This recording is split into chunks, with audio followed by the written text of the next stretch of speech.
Okay, അപ്പോൾ നമ്മൾ ഇന്നത്തെ വീഡിയോയിൽ നമ്മൾ 70,000 രൂപയുടെ ബഡ്ജറ്റിൽ ഒരു ഫുൾ പി സി സെറ്റപ്പാണ് നോക്കുന്നത്. ഇൻക്ലൂഡിങ് മോണിറ്ററാണ് ഈ ഒരു പി സി ബിൽഡ്. 70,000 രൂപയുടെ ബഡ്ജറ്റിൽ ഞാൻ പറയാൻ പോകുന്നത്. അപ്പോൾ ഇതൊരു AMD ബേസ്ഡ് പി സി ബിൽഡാണ്. അപ്പോൾ Intel based P C build വേണമെന്നുണ്ടെങ്കിൽ നിങ്ങൾ താഴെ കമൻറ്റ് ചെയ്യുക. അപ്പോൾ ഇന്നത്തെ വീഡിയോയിൽ നമ്മൾ AMD ബേസ്ഡ് പി സി ബിൽഡാണ് ചെയ്യാൻ പോകുന്നത്. 70,000 രൂപയുടെ ബഡ്ജറ്റിൽ നമുക്ക് മാക്സിമം കംപ്രസ് ചെയ്ത് ഒരു ഫുൾ പി സി സെറ്റപ്പാണ് ഞാൻ ഈ ഒരു വീഡിയോയിൽ പറയാൻ പോകുന്നത്. സോ എന്തായാലും നമുക്ക് ഈ ഒരു പി സി ബിൽഡിന് യൂസ് ചെയ്യുന്ന പാർട്സ് എന്തൊക്കെയാണെന്ന് നോക്കാം. സോ ആദ്യം തന്നെ നമ്മൾ ഈ ഒരു പി സി ബിൽഡ് യൂസ് ചെയ്യുന്ന പ്രൊസസ്സർ എന്ന് പറയുന്നത് AMDയുടെ Ryzen 5 3600 എന്ന് പറയുന്ന പ്രൊസസ്സറാണ്.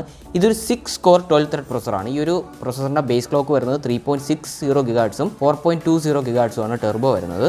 അപ്പോൾ ഇതൊരു 6 കോർ പ്രൊസസ്സർ ആയതുകൊണ്ട് തന്നെ നമുക്ക് മൾട്ടി ടാസ്കിങ്ങും എഡിറ്റിങ്ങും അതുപോലെ തന്നെ സ്ട്രീമിംഗ് ഒക്കെ ചെയ്യാൻ പറ്റിയ ഒരു അടിപൊളി പ്രൊസസ്സറാണ്. ഈ ഒരു ബഡ്ജറ്റിൽ നമുക്ക് മേടിക്കാൻ പറ്റിയ ഏറ്റവും ബെസ്റ്റ് പ്രൊസസ്സറാണ്. സോ അടുത്ത നമ്മൾ ഈ ഒരു പി സി ബിൽഡിൽ യൂസ് ചെയ്യാൻ പോകുന്ന മദർ ബോർഡ് എന്ന് പറയുന്നത് ഗിഗാബൈറ്റിൻ്റെ B450DS3H വൈഫൈ മദർ ബോർഡാണ്. ഇതിനകത്ത് ഇൻബിൽഡ് വൈഫൈ വരുന്നുണ്ട്. അതുപോലെ തന്നെ 4 RAM സ്ലോട്ടാണ് വരുന്നത്. പിന്നെ RGB ഫ്യൂഷനും കാര്യങ്ങളും വരുന്നുണ്ട്. അപ്പോൾ RGB ഫ്യൂഷനും കാര്യങ്ങളൊക്കെ വരുന്നുണ്ട്. നമുക്ക് RGB ഫാനിൻ്റെ കളറും കാര്യങ്ങളൊക്കെ കൺട്രോൾ ചെയ്യാൻ സാധിക്കും എന്നുള്ളതാണ്. അപ്പോൾ ഈ ഒരു മദർ ബോർഡ് ഞാൻ ഒരുപാട് ബിൽഡിൽ സജസ്റ്റ് ചെയ്തിട്ടുണ്ട്. കാര്യം എന്താണെന്ന് വെച്ച് കഴിഞ്ഞാൽ നമുക്ക് 4 RAM സ്ലോട്ട് ഉൾപ്പെടെ വൈഫൈ കിട്ടുന്ന ഒരു മദർ ബോർഡ് ഗിഗാബൈറ്റിൻ്റെ ഈ ഒരു മദർ ബോർഡേ ഉള്ളൂ. അതുപോലെ തന്നെ RGB ഫ്യൂഷനും കാര്യങ്ങളൊക്കെ വരുന്നുണ്ട്. അപ്പോൾ അസ്യൂസിൻ്റെ മദർ ബോർഡിലോട്ട് പോവുകയാണെങ്കിൽ നമ്മൾ അസ്യൂസിൻ്റെ ടഫിലോട്ടൊക്കെ പോകേണ്ടി വരും. അപ്പോൾ അതിൻ്റെ പ്രൈസും റേഞ്ച് കാര്യങ്ങളൊക്കെ കൂടുതലായിരിക്കും. സോ അടുത്ത നമ്മളുടെ സ്റ്റോറേജിന് വേണ്ടി യൂസ് ചെയ്യുന്നത് 500 GB NVMe ആണ്. കിങ്സ്റ്റണിൻ്റെ NV1 എന്ന് പറയുന്ന NVMe ആണ് ഇവിടെ യൂസ് ചെയ്യാൻ പോകുന്നത്. അപ്പോൾ ഇതിൻ്റെ റീഡ് ആൻഡ് റൈറ്റ് സ്പീഡ് വരുന്നത് 2100 MBയും അതുപോലെ തന്നെ റൈറ്റ് സ്പീഡ് വരുന്ന 1700 MB ആണ് വരുന്നത്. അപ്പോൾ ഒരു ബഡ്ജറ്റിൽ നമുക്ക് കിട്ടാവുന്ന ഏറ്റവും ബെസ്റ്റ് NVMe തന്നെയാണ് കിങ്സ്റ്റണിൻ്റെ. അടുത്ത ഈ ഒരു പി സി ബിൽഡിൽ യൂസ് ചെയ്യുന്ന റാം എന്ന് പറയുന്നത് 8GB DDR4 ADATA XPG ഗ്യാമിക്സിൻ്റെ റാമാണ്. അപ്പോൾ ഇതിനകത്ത് RGB കാര്യങ്ങളൊന്നും വരുന്നില്ല. ഹീറ്റ് സിങ്ക് വരുന്ന റാം തന്നെയാണ്. 3200 MHz റാമാണ്. അപ്പോൾ അത്യാവശ്യം നല്ല പെർഫോമൻസിന് വേണ്ടി നമുക്ക് 8GB തൽക്കാലത്തേക്ക് മതി. ഫ്യൂച്ചറിൽ വേണമെങ്കിൽ നമുക്കൊരു 8GB സ്റ്റിക്ക് കൂടെ ആഡ് ചെയ്യാവുന്നതാണ്. ഈ ഒരു പി സി ബിൽഡ് യൂസ് ചെയ്യുന്ന പവർ സപ്ലൈ എന്ന് പറയുന്നത് ആൻറ്റി സ്പോർട്സിൻ്റെ 550 വാട്ടിൻ്റെ പവർ സപ്ലൈ ആണ്. നമ്മൾ ഫ്യൂച്ചറിൽ ഗ്രാഫിക്സ് കാർഡ് അപ്ഗ്രേഡ് ചെയ്യുകയാണെങ്കിലും ഒരു മിഡ് ലെവലിലൊക്കെ അപ്ഗ്രേഡ് ചെയ്യുകയാണെങ്കിലും 550 വാട്ടിൻ്റെ പവർ സപ്ലൈ ധാരാളമായിരിക്കും. അല്ലെങ്കിൽ നിങ്ങൾക്ക് ഒരു 650 ആഡ് ചെയ്യാം. 650 ആഡ് ചെയ്ത് കഴിഞ്ഞാൽ ബഡ്ജറ്റ് കുറച്ച് മുകളിലോട്ട് പോകാനുള്ള സാധ്യതയുണ്ട്. അതുകൊണ്ട് ഒരു മിഡ് ലെവലിൽ നോക്കുകയാണെങ്കിൽ 550 ആണ് ഏറ്റവും ബെസ്റ്റായ പവർ സപ്ലൈ.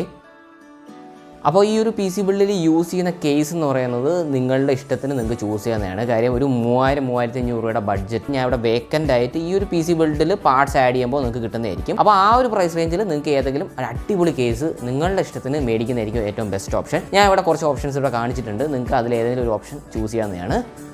അപ്പോൾ നിങ്ങളുടെ ഇഷ്ടത്തിന് വൈറ്റ് കേസോ അല്ലെങ്കിൽ ബ്ലാക്ക് കേസോ RGB ഫ്രണ്ടിൽ ഫാൻ വരുന്നതോ അങ്ങനെയുള്ള ഏതെങ്കിലും ഇഷ്ടമുള്ള കേസ് നിങ്ങൾക്ക് 3000-3500 4000 രൂപ ആ ഒരു ബഡ്ജറ്റിൽ ചൂസ് ചെയ്യുന്ന ഏറ്റവും ബെസ്റ്റ് ഓപ്ഷൻ ആയിരിക്കും. സോ മെയിൻലി ഈ ഒരു പി സി ബിൽഡിൽ വരുന്ന ഏറ്റവും മെയിൻ പാർട്ട് എന്ന് പറയുന്നത് ഗ്രാഫിക്സ് കാർഡാണ്. കാര്യം നമുക്ക് ഗ്രാഫിക്സ് കാർഡ് ഉണ്ടെങ്കിൽ നമുക്ക് ഗെയിം കളിക്കാൻ പറ്റും. അതുപോലെ നമുക്ക് റെൻഡർ ചെയ്യണമെങ്കിലും അതായത് വീഡിയോ ഒക്കെ റെൻഡർ ചെയ്യണമെങ്കിലും ഗ്രാഫിക്സ് കാർഡിൻ്റെ ആവശ്യം വരുന്നുണ്ട്.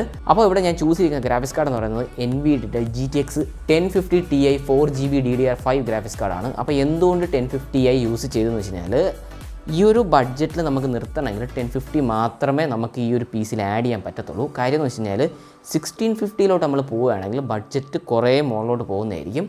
അപ്പോൾ തൽക്കാലത്തേക്ക് നമുക്ക് 1050 Ti എടുത്തിട്ട് കാര്യം ഇപ്പോൾ പ്രൈസ് വളരെ ഹൈ ആണ്. അപ്പോൾ നമുക്ക് ഫ്യൂച്ചറിൽ വേണമെങ്കിൽ ഒരു RTX 3050 ഈ ഒരു ഗ്രാഫിക്സ് കാർഡിൻ്റെ ഭാഗത്ത് നമുക്ക് റീപ്ലേസ് ചെയ്യാൻ സാധിക്കും എന്നുള്ളതാണ്. പവർ സപ്ലൈ കാര്യങ്ങളൊന്നും ചേഞ്ച് ചെയ്യേണ്ട ആവശ്യം വരത്തില്ല.